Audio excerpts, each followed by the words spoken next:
전능하사 천지를 만드신 하나님 아버지를 내가 믿사오며 그 외아들 우리 주 예수 그리스도를 믿사오니 이는 성령으로 잉태하사 동정녀 마리아에게 나시고 본디오 빌라도에게 고난을 받으사 십자가에 못 박혀 죽으시고 장사한 지 사흘 만에 죽은 자 가운데서 다시 살아나시며 하늘에 오르사 전능하신 하나님 우편에 앉아 계시다가 저리로서 산자와 죽은 자를 심판하러 오시리라. 성령을 믿사오며 거룩한 공예와 성도가 서로 교통하는 것과 죄를 사하여 주시는 것과 몸이 다시 사는 것과 영원히 사는 것을 믿사옵나이다. 아멘.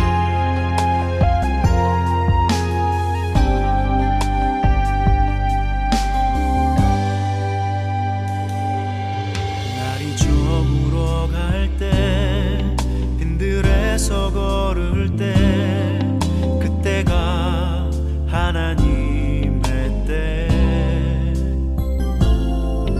내 힘으로 안 될 때 빈손으로 걸을 때 내가 고백해 여호와 이래 주가 일하시네 주가 일하시네 주께 아끼지 않는 자에게 주가 일하시네 주가 일하시네 신뢰하며 걷는 자에게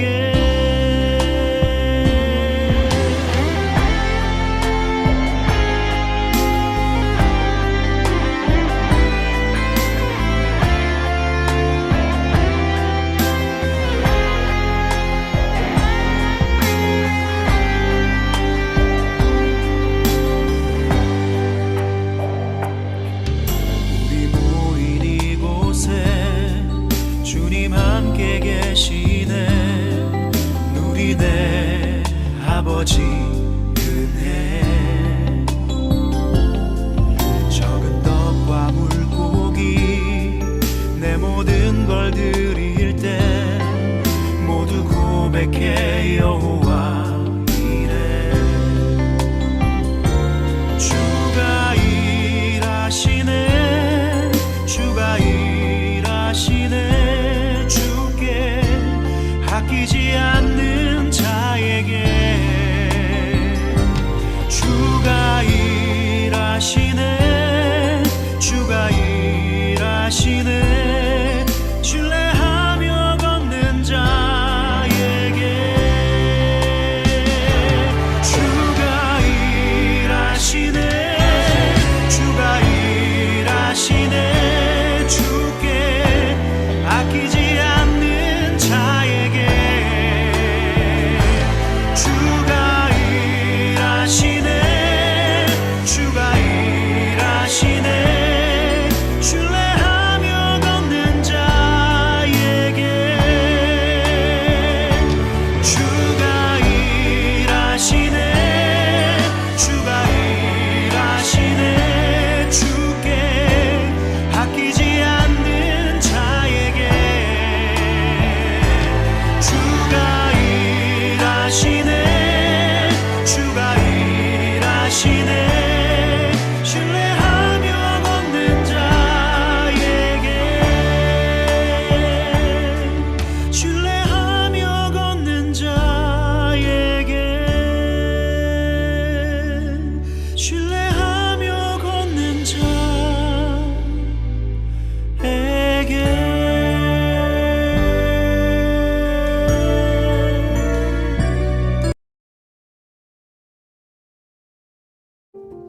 그 종은 주인의 낙타 가운데서 10마리를 풀어서 주인이 준 온갖 좋은 선물을 낙타에 싣고 길을 떠나서 아람 나하라임을 거쳐서 나홀이 사는 성에 이르렀다.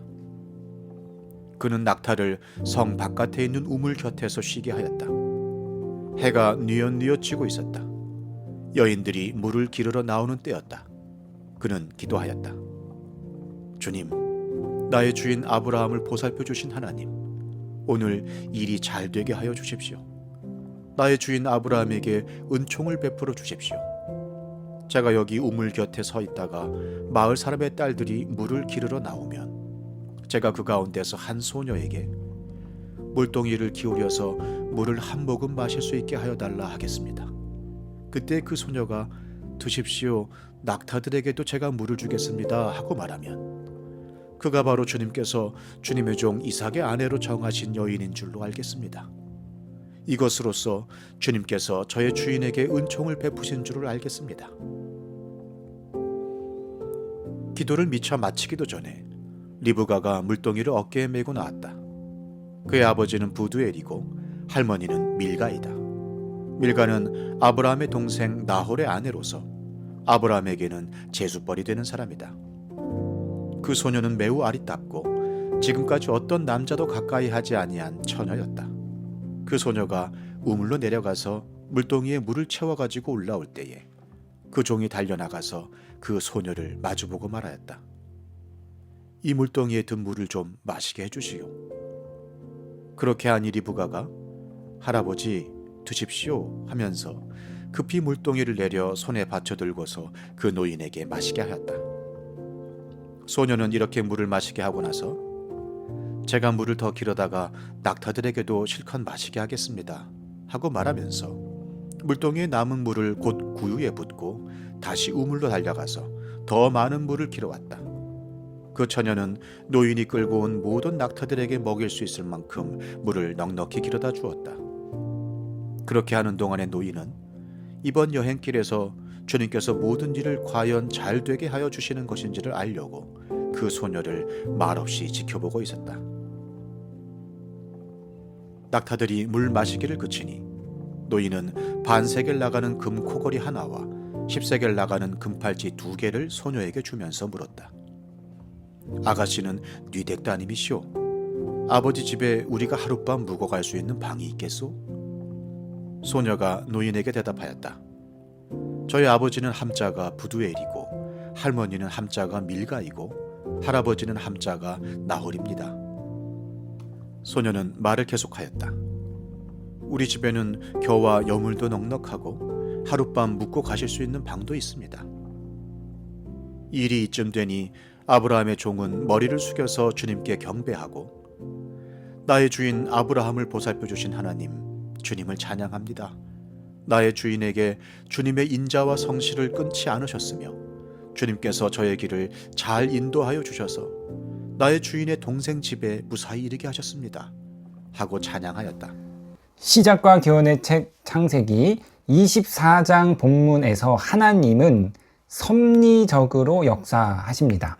하나님의 섭리는 인간의 눈에는 보이지 않지만 만물을 보존하고 다스리시는 하나님의 적극적인 행위입니다. 현실 세계에 구체적으로 개입하시는 하나님의 보이지 않는 손길입니다.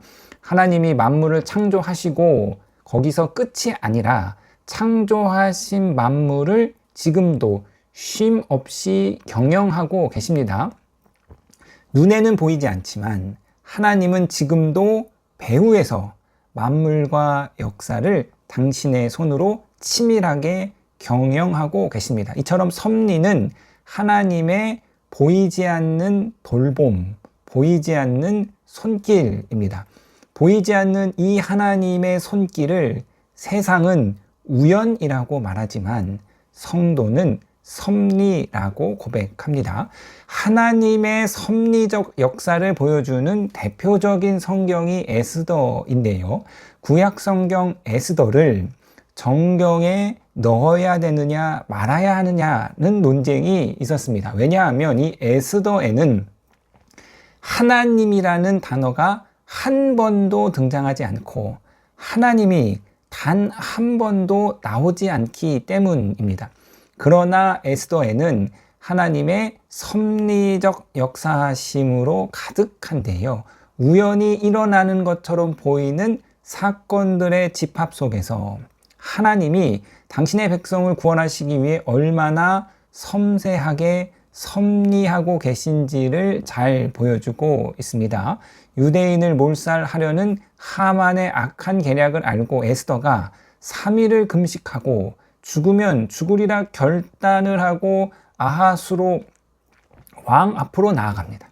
그런데 그날따라 왕의 눈에 에스더가 너무나 사랑스러워 보이죠.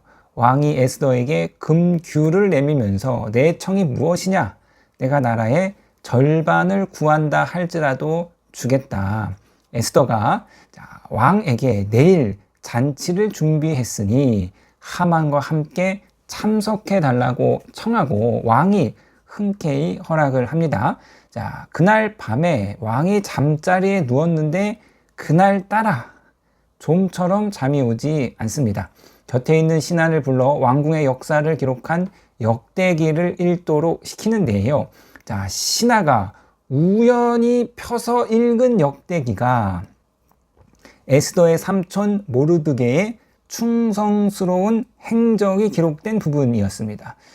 모르드게가 왕을 암살하려는 반역자들의 모의를 우연히 듣게 되고 이를 에스더를 통해서 왕에게 알려줌으로써 왕의 목숨을 구했습니다.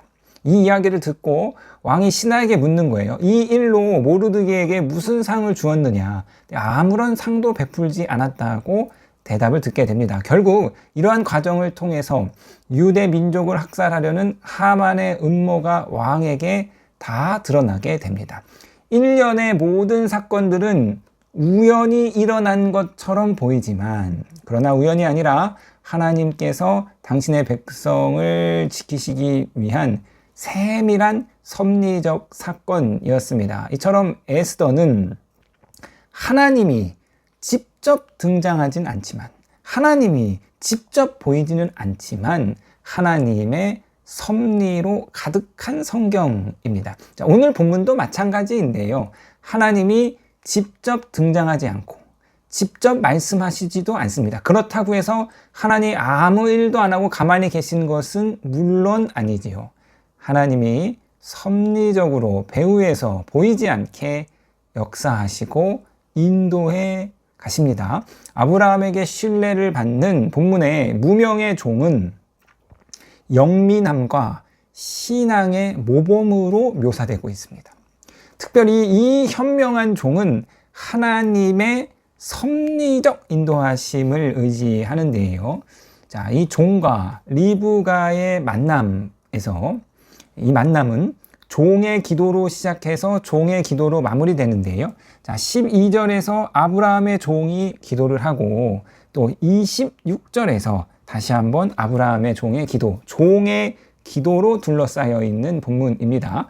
자, 이 종은 12절 이하에서 이삭의 신부를 만남에 있어서 하나님의 인도하심을 구하는 기도를 드리는데, 자, 15절 보시겠는데, 기도를 미처 마치기도 전에, 종이 기도를 미처 마치기도 전에 바로 그때에 리브가가 우물가에 나타납니다. 이것이 바로 하나님의 섭리적 일하심이지요. 이 만남으로 모든 일이 잘 해결된 뒤에 종이 하나님께 감사의 기도를 드립니다. 자, 이처럼 아브라함의 종은 보이지 않지만 그 배후에서 역사하시는 하나님의 세밀한 섭리적 손길을 온전히 의지하는, 하나님의 그 세밀한 손길을 온전히 인식하고 있는 성숙한 신앙을 가졌습니다. 만나려고 만난 것이 아니라, 우연히 만난 것이 아니라 이 모든 과정이 하나님의 섭리적인 인도하심이다. 이것이 이 종의 믿음의 고백이지요. 사랑하는 성도님 여러분, 두 종류의 성도가 있습니다. 보이지 않는 하나님의 섭리적 손길을 민감하게 인식하는 성도와 전혀 알지 못하는 성도이지요. 우리 권사님께서 차 지붕 위에 핸드폰을 올려놓고 깜빡 잊고 이제 차를 출발했습니다. 한참을 갔습니다. 근데 그 길이 평탄한 길이 아니라 막 좌회전, 우회전, 꼬불꼬불한 길인데 신호에 걸려서 브레이크를 밟으니까 앞 유리로 핸드폰이 슥 내려오는 거예요. 그래서 창문을 열어서 손으로 핸드폰을 이렇게 집었습니다. 차를 몰고 가는 도중에 떨어지면 어디서 떨어졌는지도 모르고 찾을 수도 없고, 근데 그놈이 얌전히 핸드폰이 붙어 있다가 신호 정지할 때 앞유리로 쓱 내려오는 거예요.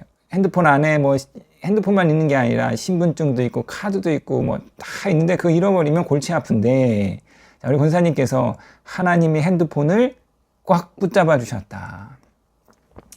우연히가 아니라, 재수가 좋아서가 아니라 하나님이 핸드폰을 꽉 붙잡아 주셨다. 자, 이것이 여러분 보이지 않는 하나님의 섭리적 손길을 믿는 신앙입니다.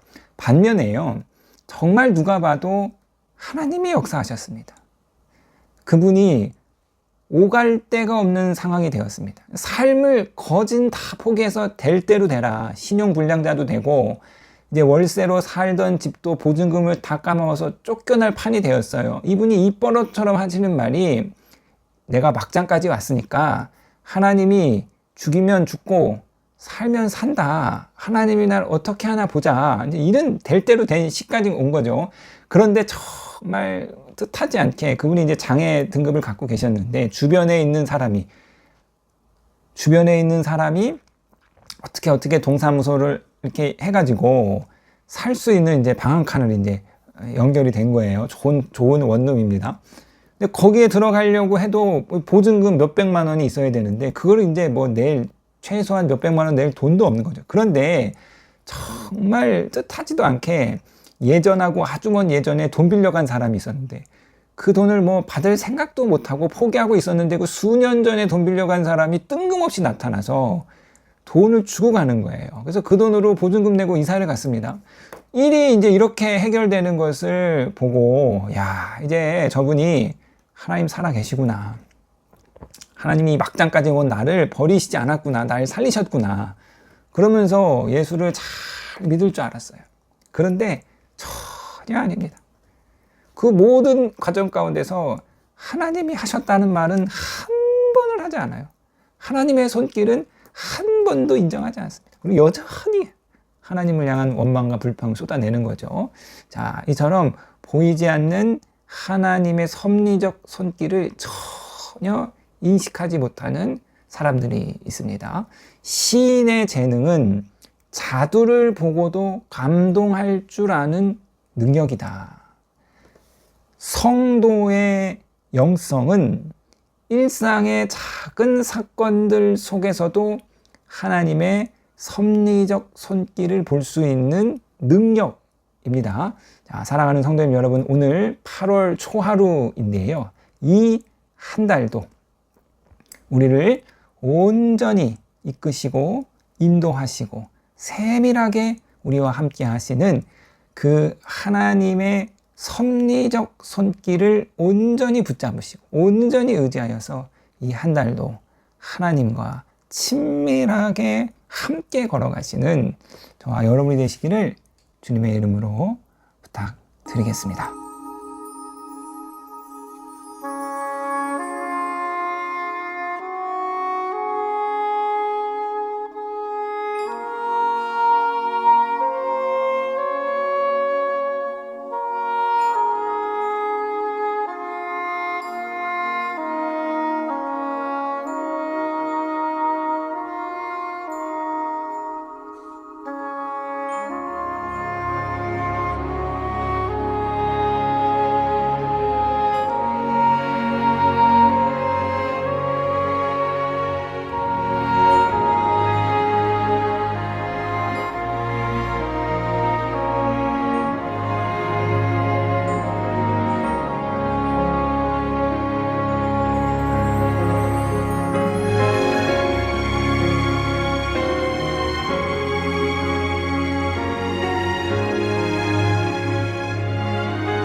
하늘에 계신 우리 아버지여, 이름이 거룩히 여김을 받으시오며 나라에 임하옵시며 뜻이 하늘에서 이룬 것 같이 땅에서도 이루어지이다. 오늘날 우리에게 일용할 양식을 주옵시고 우리가 우리에게 죄 지은 자를 사하여 준 것 같이 우리 죄를 사하여 주옵시고 우리를 시험에 들게 하지 마옵시고 다만 악에서 구하옵소서. 대개 나라와 권세와 영광이 아버지께 영원히 있사옵나이다. 아멘.